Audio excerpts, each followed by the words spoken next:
Hey guys, the past couple weeks have been busy for me. I haven't really had time to film anything new, and I'm just going to get a few last videos off of my computer, which are about my Spring Festival trip in Chongqing. I'm going to walk you through this place called Ciqikou.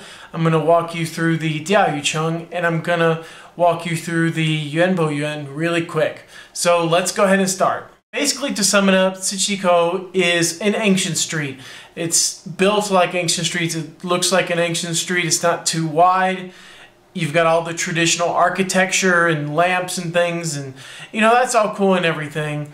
And you can do basically all the stuff you do at every other ancient town. You can buy traditional foods of that area, for example, tziba, taopiar, and mahua, and a few other Chongqing foods, which is great. You can buy all of that stuff. You can buy silk and lots of other things you can buy there.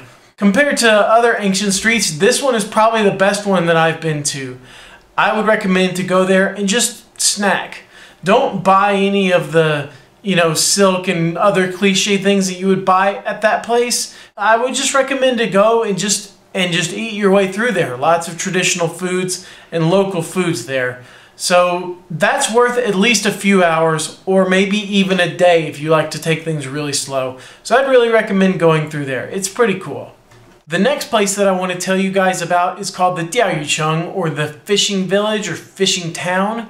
There are a few different names for that in English, or you could just call it the Diaoyu Fortress. Now this fortress is located just north of Chongqing. It's not in the city proper like Ciqikou is or the Yuanboyuan is, but it's pretty cool if you're at all interested in Chinese history. This place is, as you can see on the map, surrounded by 3 different rivers, the Chu River, Fu River, and the Jialing River. And it's just a beautiful place. It's built up on the cliffs. The fortress was originally built in the Southern Song Dynasty, but it was originally a Buddhist temple or pilgrimage site kind of thing. As it seems to be with most beautiful, unique places in China, there's always some kind of Buddhist temple or something somewhere.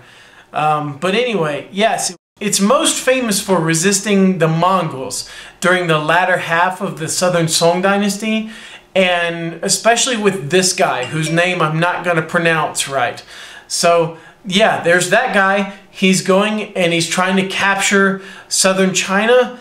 And this is a really, really great strategic area because obviously 3 rivers right there are great for ferrying and supply soldiers and all of that stuff. But the Chinese soldiers there and all the families, there are a lot of civilians in this little itty-bitty fortress as well.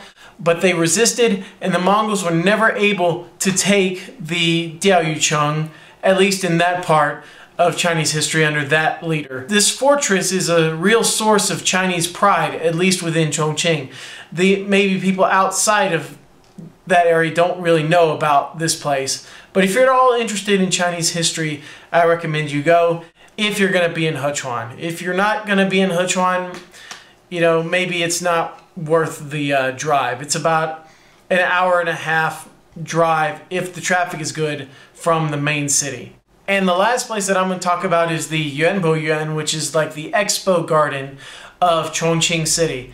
It's kind of a neat place. They have different gardens that show all the different styles of Chinese gardens throughout the country. They have like a Lanzhou garden, a Wenzhou garden, a Hong Kong garden, a Xi'an garden. They have, for all like the major cities in China, there's a garden that shows the styles of living and just the aesthetic beauties of different places in China and even abroad. They have all kinds of gardens from cities all over the world.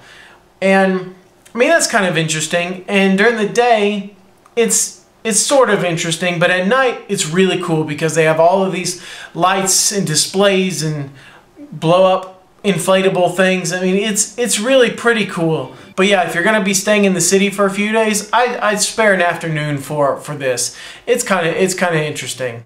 So yeah, that's finally the end of my Chongqing adventures and everything. It only took me 5 months to do this. I do have some travel suggestion videos coming up. I have a couple of other things I want to say about education, because a lot of people didn't like my education video. I have a few other things I want to talk about. So video ideas are in the works if I can just stop being lazy. So I'll see y'all next time.